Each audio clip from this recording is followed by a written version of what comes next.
តែសេចក្តីនៅពេលនេះសូមទស្សនានៅព័ត៌មានអន្តរជាតិវិញម្ដងប្រសិទ្ធភាពរបស់សហរដ្ឋអាមេរិកបានបង្ហាញពីការគ្រប់គ្រងនៅក្នុងការវាយប្រហារទៅលើអ៊ីរ៉ង់ដោយលោកត្រាំនិងបានរារាំងកម្រិតអំណាចសង្គ្រាម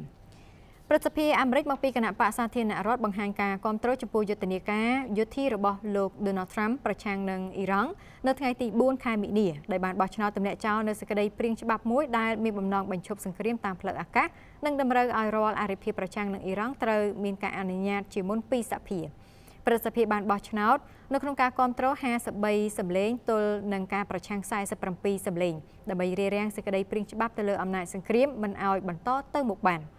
កិច្ចប្រឹងប្រែងចុងក្រោយនេះរបស់សមាជិកបកប្រជាធិបតេយ្យនិងសមាជិកបកសាធារណរដ្ឋមួយចំនួនតូចគឺដើម្បីទប់ស្កាត់ការដាក់ពង្រាយនៅកងទ័ពនៅបរទេសម្ដងហើយម្ដងទៀតរបស់លោកត្រាំហើយត្រូវបានចងក្រងអ្នកចងក្រងពិពណ៌នាថាជាការព្យាយាមដណ្ដើមយកមកវិញនៅការទទួលខុសត្រូវរបស់សភានៅក្នុងការប្រកាសសង្គ្រាមដោយដែលបានចែងក្នុងធម្មនុញ្ញសហរដ្ឋអាមេរិកអ្នកជំទាស់នឹងសេចក្តីព្រាងច្បាប់បានច្រានចោលចំណុចទាំងអស់នេះដោយទទូចថាសកម្មភាពរបស់លោកត្រាំគឺស្របច្បាប់និងស្ថិតនៅក្នុងសិទ្ធិរបស់លោកក្នុងនាមជាមេបញ្ជាការកំពូលដើម្បីការពារសហរដ្ឋអាមេរិកតាមរយៈការបញ្ជាឲ្យមានការវាយប្រហារក្នុងកម្រិតកំណត់ពួកគេបានចោទអ្នកគាំទ្រសេចក្តីព្រាងនេះថាកំពុងបង្កគ្រោះថ្នាក់ដល់កម្លាំងរបស់អាមេរិកគួរឲ្យដឹងថាវិធានការនេះត្រូវបានរំពឹងទុកជាមុនរួចទៅហើយនិងមិនទទួលបានជោគជ័យនោះទេអ្នកគាំទ្រសេចក្តីព្រាងច្បាប់នេះបានលើកឡើងថាពួកគេមិនបោះបង់ចោលឡើយហើយសូម្បីតែសមាជិកសាធារណរដ្ឋមួយចំនួនដែលបោះឆ្នោតរារាំងសេចក្តីព្រាងនេះក៏និយាយដែរថាពួកគេនឹងជំរុញឲ្យមានសក្ខីកម្មជាសាធារណៈពីក្រមជំនួយការរបស់លោកត្រាំអំពីយុទ្ធសាស្ត្រអ៊ីរ៉ង់របស់រដ្ឋបាលលោកពិសេសគឺប្រសិនបើចំនួននេះត្រូវបានអូសបន្លាយអូសបន្លាយពេលរាល់ច្រើនសប្តាហ៍ដោយដែលលោកត្រាំបានព្យាករណ៍ទុកជាមុននោះ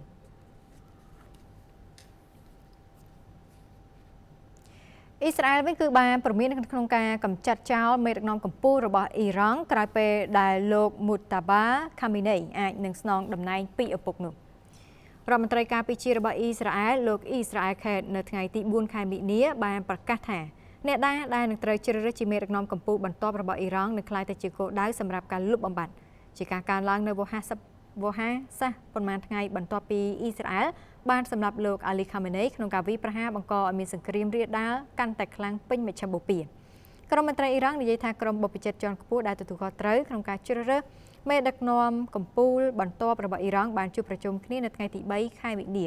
ដើម្បីបើកកិច្ចពិភាក្សាហើយកូនប្រុសរបស់លោកអាយ៉ាតូឡាអាលីខាមេនីជាបេក្ខជនឈានមុខគេមន្ត្រីទាំងនោះគឺបាននិយាយថាក្រុមបុព្វជិតកំពុងពិចារណាប្រកាសថាកូនប្រុសរបស់សពលោកខាមីនីគឺលោកមូតាបាខាមីនីនឹងក្លាយទៅជាអ្នកស្នងតំណែងឪពុករបស់លោកយ៉ាងឆាប់នៅព្រឹកថ្ងៃទី4ខែមិនិនាប៉ុន្តែអ្នកខ្លះគឺនៅតែមានភាពរារែកដោយខ្លាចថាវាអាចនឹងធ្វើឲ្យលោកក្លាយទៅជាគោលដៅរបស់អាមេរិកនិងអ៊ីស្រាអែលលោកខេតបានព្រមានតាមរយៈការបង្ហោះសារលើបណ្ដាញសង្គមអ៊ិចថាមេដឹកនាំគ្រប់រូបដែលត្រូវបានតែងតាំងដោយរបបភេរវកម្មអ៊ីរ៉ង់ដើម្បីបន្តនឹងដឹកនាំផែនការបំផ្លាញអ៊ីស្រាអែលក្នុងការគំរាមកំហែងអាមេរិកនិងពិភពលោកសេរីនិងប្រទេសនានាក្នុងតំបន់និងដើម្បីគៀបសង្កត់ប្រជាជនអ៊ីរ៉ង់គឺនឹងក្លាយទៅជាគោលដៅសម្រាប់ការកំទេចចោលលោកបន្ថែមថាមិនថាបុគ្គលនោះមានឈ្មោះអីឬពួនសំងំនៅកន្លែងណាក៏ដោយក៏នាយករដ្ឋមន្ត្រីនិងរូបលោកបានណែនាំឲ្យកងកម្លាំងការពារអ៊ីស្រាអែល IDF រៀបចំនិងធ្វើសកម្មភាពតាមគ្រប់មធ្យោបាយដើម្បីអនុវត្តបេសកកម្មជាផ្នែកសំខាន់មួយនៃគោលបំណងសម្រាប់ប្រតិបត្តិការតោងើបចំនួនអ្នកស្លាប់នៅអ៊ីរ៉ង់បន្តពេលនេះកើនឡើងដល់ 1000 នាក់ខណៈដែលការវាយប្រហាររបស់អាមេរិកនិងអ៊ីស្រាអែលនៅតែបន្តអ៊ីស្រាអែលបានបើកការវាយប្រហារតាមអាកាសដាក់លើគោលដៅកងកម្លាំងសន្តិសុខនៅទូទាំងប្រទេសអ៊ីរ៉ង់នៅថ្ងៃទី5នៃការវាយប្រហាររវាងអាមេរិកនិងអ៊ីស្រាអែលខណៈដែលចំនួនអ្នកស្លាប់បានកើនឡើងដល់ជាង 1000 នាក់ហើយអ៊ីរ៉ង់បានបើកការវាយប្រហារតបបន្ថែមទៀតនិងបានប្រមានអំពីការបំផ្លិចបំផ្លាញហេដ្ឋារចនាសម្ព័ន្ធយោធានិងសេដ្ឋកិច្ចនៅទូទាំងតំបន់មជ្ឈមបូព៌ាដែលយោងតាមទីភ្នាក់ងារសារព័ត៌មានតាស្ឌីមរបស់ប្រទេសនេះការវាយប្រហាររបស់អ៊ីស្រាអែលកាលពីថ្ងៃពុធទី4មីនាបានស្រោចលើរដ្ឋធានីតេហ៍រ៉ង់និងទីក្រុងពីសិតហ្គុមនៃភាគខាងលិចអ៊ីរ៉ង់និងនៅទូទាំងខេត្តអ៊ីស្វ៉ាហាន់នៃភាគកណ្ដាលរបស់ប្រទេសអ៊ីរ៉ង់ទីភ្នាក់ងារនេះបានបន្ថែមទៀតថាការវាយប្រហារទាំងនេះក៏បានបំផ្លាញនៅប្លុកលំនៅដ្ឋានរបស់ប្រជាពលរដ្ឋយ៉ាងច្រើនផងដែរ អ៊ីស្រាអែលបាននិយាយថាខ្លួនបានវាយប្រហារអគារជាកម្មសិទ្ធិរបស់ក្រុមបាជីដែលជាកងកម្លាំងនគរបាលសមាជិកនៃកងឆ្មាំបដិវត្តអ៊ីស្លាមក៏ដូចជាការកំណត់ទៅលើគោលដៅអគារដែលជាប់ទាក់ទងទៅនឹងបញ្ជាការសន្តិសុខផ្ទៃក្នុងរបស់ប្រទេសអ៊ីរ៉ង់ប្រព័ន្ធផ្សព្វផ្សាយរដ្ឋអ៊ីរ៉ង់បានរាយការណ៍ទៀតថាចំនួនអ្នកស្លាប់ចាប់តាំងពីការវាយប្រហាររវាងអាមេរិកនិងអ៊ីស្រាអែលបានចាប់ផ្ដើមនៅថ្ងៃសៅរ៍28កុម្ភៈបានកើនឡើងដល់1045នាក់ដោយរាយការណ៍ពីទីក្រុងតេហេរ៉ង់លោក Mohammed Wal ដែលជានាយកព័ត៌មាន Al Jazeera បាននិយាយថាជនស៊ីវិលកំពុងរងទុក្ខវេទនាយ៉ាងខ្លាំងពីការវាយប្រហារទាំងនេះហើយបានកត់សម្គាល់ថាប្រទេសនេះកំពុងរងការបាញ់ប្រហារពីគ្រប់ទិសទី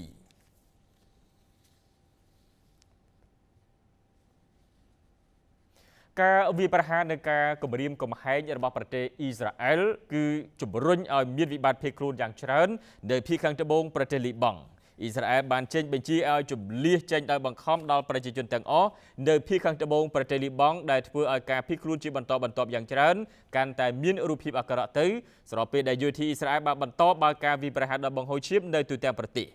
នៅក្នុងសេចក្តីថ្លែងការណ៍មួយកាលពីថ្ងៃពុធកងទ័ពអ៊ីស្រាអែលបានបញ្ជាឲ្យជនស៊ីវិលលីបង់ជំលៀសចេញពីលំនៅឋានរបស់ពួកគេជាបន្ទាន់ហើយផ្លាស់ទីទៅភាគខាងជើងហួសពីទន្លេ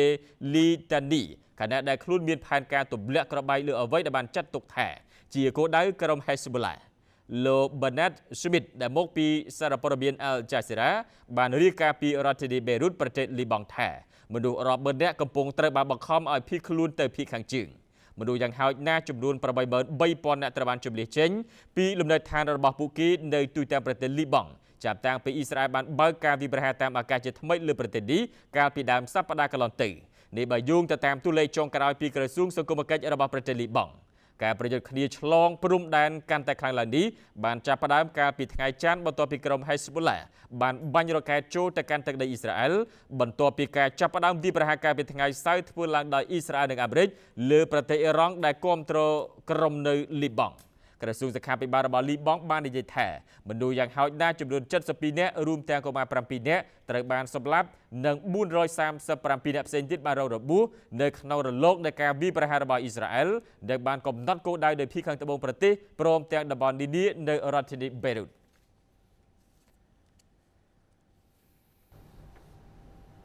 ស្ថានទូតអ៊ីស្រាអែលទាំងអស់នឹងក្លាយទៅជាគោលដៅវាយប្រហារដោយស្របច្បាប់ប្រសិនបើស្ថានទូតអ៊ីរ៉ង់ដែលមានទីតាំងនៅលីបង់ត្រូវបានវាយប្រហារនោះ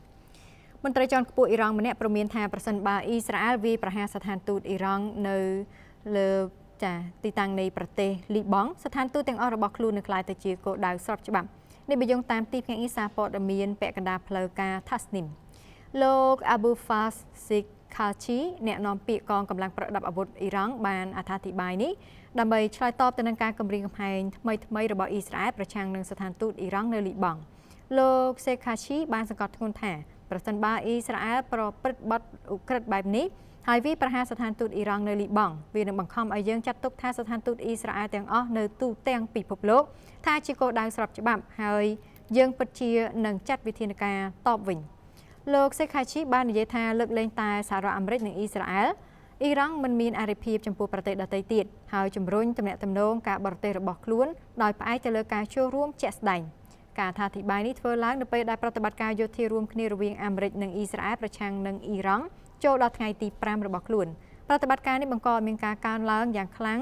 នៅទូទាំងមជ្ឈមបូព៌ាបង្កឲ្យមានរលកនៃការវាយប្រហារដោយមីស៊ីលទៅវិញទៅមកការស្លាប់និងរបួសកើនឡើងហើយផលវិបាកខាងនយោបាយសន្តិសុខនិងសេដ្ឋកិច្ចក៏កាន់តែធ្ងន់ធ្ងរ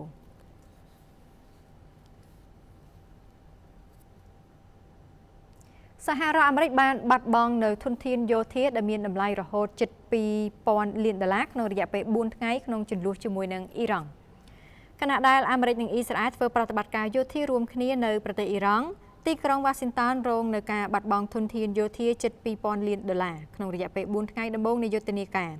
ហើយនេះបើយោងតាមទិន្នន័យដែលប្រមូលចងក្រងដោយទីភ្នាក់ងារសារព័ត៌មាន Anadolu កត្តាចម្បងនៃតួលេខនេះគឺការបំផ្លាញប្រព័ន្ធរ៉ាដាព្រមានជាមុន AN/FPS 132ដែលមានតម្លៃ$1.1 លាននៅមូលដ្ឋានទ័ពអាកាស Al-Udeid ក្នុងប្រទេសកាតាដែលមានការវាយប្រហារដោយមីស៊ីលរបស់អ៊ីរ៉ង់កាលពីថ្ងៃទី28កុម្ភៈ2026មន្ត្រីកាតាបញ្ជាក់អះអាងថាការខូចខាតទៅដល់ទ្រព្យសម្បត្តិយុទ្ធសាស្ត្រនេះ បន្ថែមពីលើការខាតបង់ប្រព័ន្ធរ៉ាដាដ៏ធំនៅកាតាយោធាអាមេរិកបានជួបប្រទះនឹងបញ្ហាធ្ងន់ធ្ងរទាំងនៅប្រទេសគួយវ៉ែតនិងបារ៉ែនអំឡុងដំណាក់កាលដំបូងនៃជម្លោះនៅថ្ងៃទី1ខែមិនិនាយន្តហោះ F-15E Strict Eagle ចំនួន3គ្រឿងត្រូវបានបំផ្លាញនៅក្នុងឧបទ្ទវហេតុបាញ់ធ្លាក់ដោយច្រឡំដោយប្រព័ន្ធការពារដែនអាកាសរបស់គួយវ៉ែតទោះបីជាសមាជិកនាវិក6រូបបានលោតចេញដោយសុវត្ថិភាពក៏ដោយការបាត់បង់នៅតួយន្តហោះត្រូវបានប្រមាណថាមានចំនួន$282លានក្នុងពេលជាមួយគ្នានេះការវាយប្រហារលើកដំបូងរបស់អ៊ីរ៉ង់កាលពីថ្ងៃសៅរ៍បានកំណត់គោលដៅទៅលើទីស្នាក់ការកណ្ដាលកងនាវាចរទី5របស់កងទ័ពជើងទឹកអាមេរិកនៅទីក្រុងម៉ាណាម៉ារបស់បារ៉ែនទីភ្នាក់ងារស៊ើបការសម្ងាត់ប្រភពគឺបើកចំហបញ្ជាក់អំពីការបំផ្លាញអគារធំៗជាច្រើននិងស្ថានីយ៍ទំនាក់ទំនងផ្កាយរណបសាត់ខុំចំនួន2ដែលបាត់បង់ខូចខាតប្រហែលជា$20លានទាំងលើ hardware ឯកទេសនិងការចំណាយទៅលើការដាក់ពង្រាយជាមួយគ្នានេះដែរយោធារបស់អ៊ីរ៉ង់អះអាងពីជ័យជំនះជាយុទ្ធសាស្ត្រដោយបំផ្លាញនៅ radar ANTPY-2 ដែលមានសមាសធាតុតម្លៃ$500លាននៃប្រព័ន្ធប្រឆាំងមីស៊ីលប៉ាឡេស្ទិកថាអាតរបស់សហរដ្ឋអាមេរិកនៅទីក្រុង Al Ruwais ប្រទេសអេមីរ៉ាតអារ៉ាប់រួមដូច្នេះការខាតបង់នេះធ្វើឲ្យតម្លៃប៉ាន់ប្រមាណសរុបនៃធនធានយោធាអាមេរិកដែលខូចខាតដោយស្នាដៃរបស់អ៊ីរ៉ង់គឺមានរហូតដល់$1,902,000លានដែលស្ថិតនៅក្នុងរយៈពេលត្រឹមតែ4ថ្ងៃប៉ុណ្ណោះចាប់តាំងពីសហរដ្ឋអាមេរិកនិងអ៊ីស្រាអែលចាប់ផ្ដើមប្រតិបត្តិការ Epic Fury នៅថ្ងៃទី28កុម្ភៈដែលធ្វើឲ្យមេដឹកនាំកំពូលលោកអាលី ខាមេនីបាត់បង់ជីវិតហើយទីក្រុងតេអ៊ីរ៉ង់បានធ្វើការវាយប្រហារសងសឹកលើមូលដ្ឋានសំខាន់ចំនួន7របស់អាមេរិក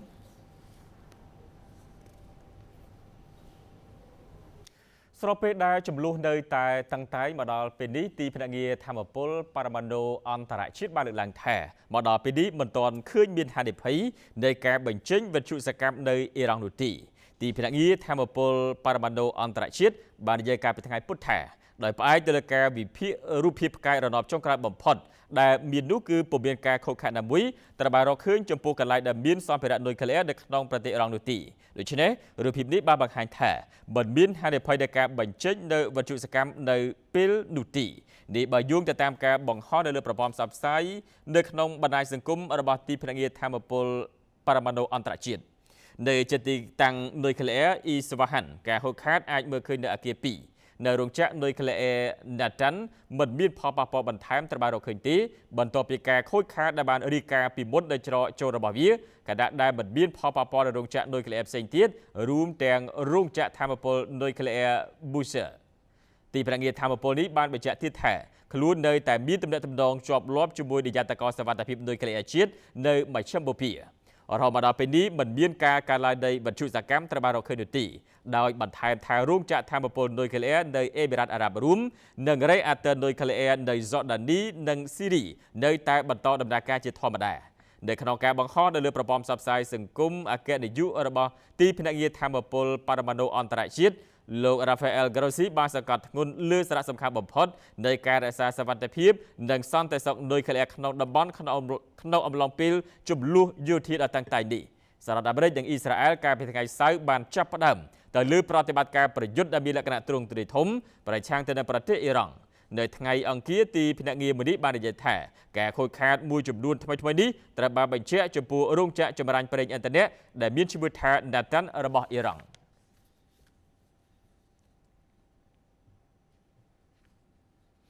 អ៊ុយក្រែនបាននិយាយថាកិច្ចចរចាត្រីភាគីសម្រាប់សន្តិភាពរុស្ស៊ីអ៊ុយក្រែនត្រូវបានផ្អាកខណៈដែលរងចាំអាមេរិកកំពុងមានសង្គ្រាមជាមួយអ៊ីរ៉ង់នោះលោក Zelensky បាននិយាយការពីថ្ងៃទី4មីនាម្សិលមិញថាការចរចាសន្តិភាពត្រីភាគីរវាងអ៊ុយក្រែនរុស្ស៊ីនិងអាមេរិកត្រូវបានផ្អាកដោយសារតែសង្គ្រាមរវាងទីក្រុង Washington និងទីក្រុង Tehran លោកបាននិយាយនៅក្នុងសន្ទរកថាពេលល្ងាចមួយថាពួកលោកបន្តតាក់ទងជាមួយអាមេរិកជារៀងរាល់ថ្ងៃ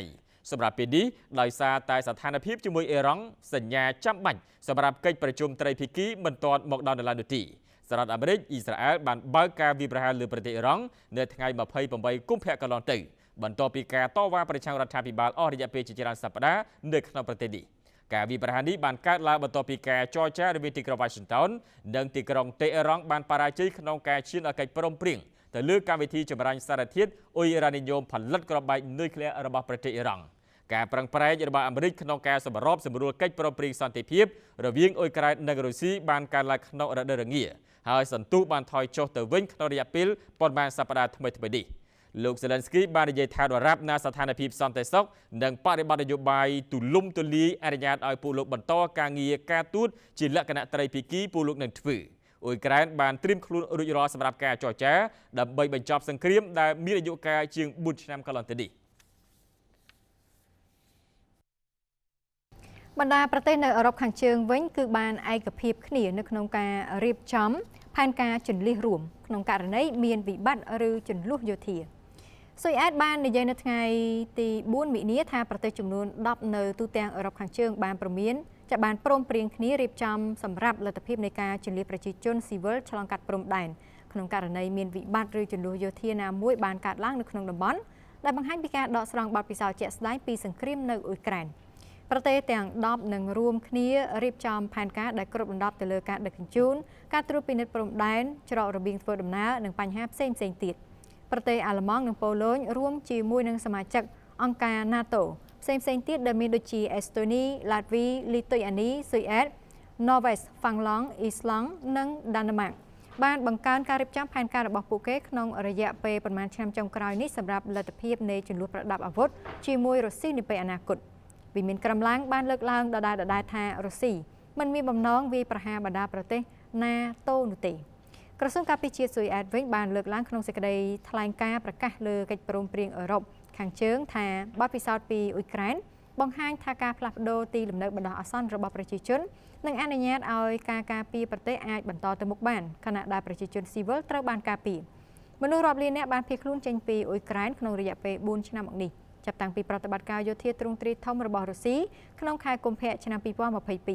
ដោយភាគច្រើននៃប្រជាជនទាំងអស់នោះបានស្វែងរកទីជម្រកក្នុងបណ្ដាប្រទេសអឺរ៉ុបផ្សេងៗខណៈដែលជន្លោះនៅអ៊ុយក្រែននៅតែបន្តយ៉ាងក្តៅគគុក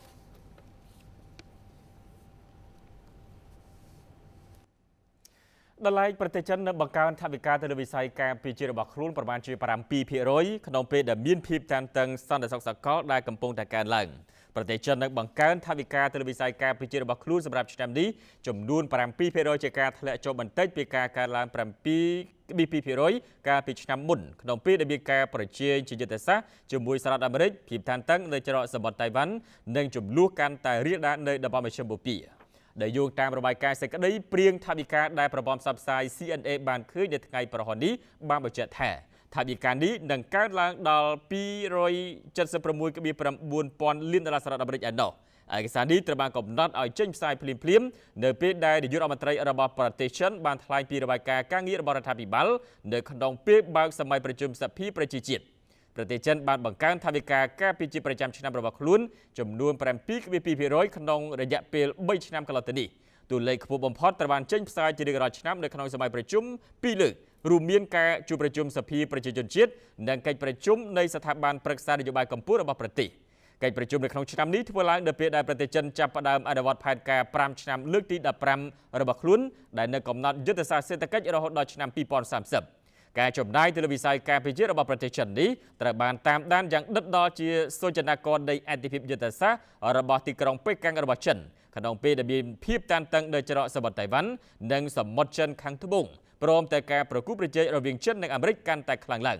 ចំនួនដែលកំពុងកើនឡើងនៅតំបន់មជ្ឈិមបូព៌ាកំពុងសាកល្បងសន្តិសុខព្រេងនិងភាពជាដៃគូឈូងសមុទ្ររបស់ចិនដែលបានធ្វើឲ្យមានការព្រួយបារម្ភអំពីសន្តិសុខសកលកាន់តែខ្លាំងឡើង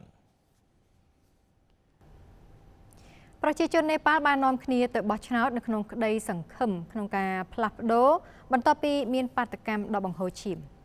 រយៈពេល76ខែបន្ទាប់ពីរលកបាតកម្មដ៏កំរោលដឹកនាំដោយយុវជននិងការស្លាប់របស់មនុស្ស77នាក់បានបង្ខំឲ្យនាយករដ្ឋមន្ត្រីនេប៉ាល់នៅពេលនោះគឺលោក KP Zamaoli លាលែងពីតំណែងហើយប្រជាជននេប៉ាល់បានចាប់ផ្ដើមបោះឆ្នោតនៅថ្ងៃប្រហ័សទី5ខែមិនិនាឆ្នាំ2026នេះនៅក្នុងការបោះឆ្នោតសកលមួយដើម្បីជ្រើសរើសសភាថ្មីនៅក្នុងប្រទេសតំបន់ភ្នំហេម៉ាឡៃមួយនេះដែលមានប្រជាពលរដ្ឋសង្ឃឹមថានឹងអាចនាំមកនូវការផ្លាស់ប្ដូរ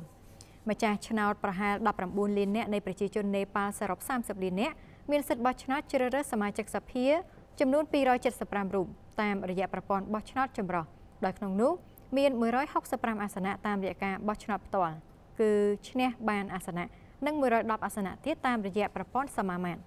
យោងតាមគណៈកម្មាធិការរៀបចំការបោះឆ្នោតរបស់ប្រទេសការបោះឆ្នោតចាប់ផ្ដើមនៅម៉ោង 7 ម៉ោងក្នុងស្រុកនិងបិទនៅម៉ោង 5 ល្ងាចហើយការរាប់សន្លឹកឆ្នោតគ្រោងនឹងចាប់ផ្ដើមភ្លាមៗបន្ទាប់ពីលទ្ធផលនៃការបោះឆ្នោតរួចលទ្ធផលបឋមទំនងជានឹងលេចចេញជារូបរាងនៅថ្ងៃសុក្រទី 6 ខែមិនិនានៅថ្ងៃស្អែកប៉ុន្តែលទ្ធផលពេញលេញអាចនឹងត្រូវចំណាយពេលពេញមួយសប្តាហ៍ឬលើពីនេះដោយស្ថិតនៅចន្លោះចិននិងឥណ្ឌានេប៉ាល់ត្រូវបានញោមញីដោយអស្ថិរភាពនយោបាយអស់ជាច្រើនទសវត្សរ៍ដែលធ្វើឲ្យប៉ះពាល់យ៉ាងធ្ងន់ធ្ងរដល់សេដ្ឋកិច្ចវិបត្តិដ៏រ៉ាំរ៉ៃចាក់ឫសយ៉ាងជ្រៅនេះបានផ្ទុះឡើងជាបាតកម្មតាមដងផ្លូវកាលពីខែកញ្ញាឆ្នាំមុនបញ្ឆេះឡើងដោយបំរាមបណ្ដាញសង្គមនិងបាននាំឲ្យមនុស្សរាប់ពាន់នាក់ចុះនៅតាមដងផ្លូវរហូតឈានដល់ការប៉ះទង្គិចគ្នានិងការបាត់បង់ជីវិតលោកអូលីគឺបានចូលរួមក្នុងការប្រកួតប្រជែងម្ដងទៀតនៅក្នុងការបោះឆ្នោតនៅថ្ងៃប្រហ័សនេះរួមជាមួយនឹងបេក្ខជនជាង 3000 នាក់ផ្សេងទៀតដែលមកពី65គណៈបកដែលកំពុងតែនាំមុខគេសម្រាប់ការបោះឆ្នោតគឺគណៈបកទើបបង្កើតបាន3ឆ្នាំឈ្មោះថា Rastriya Swatantra Party ដោយបេក្ខជននាយករដ្ឋមន្ត្រីរបស់ខ្លួនគឺលោក Balendra Shah អតីតតារាចម្រៀងរ៉េបដ៏មានប្រជាប្រិយភាពបានក្លាយទៅជាអ្នកនយោបាយ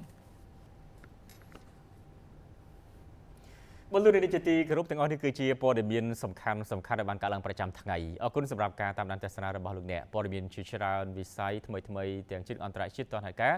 ជួយទៅកាន់បណ្ដាញទំនាក់ទំនងសង្គមដែលដាក់លើកញ្ចក់ទូរទស្សន៍ស្រាប់យើងខ្ញុំទាំងពីរអ្នកក្រុមការងារទាំងអស់នៅពេលនេះសូមអរគុណសូមគោរពលា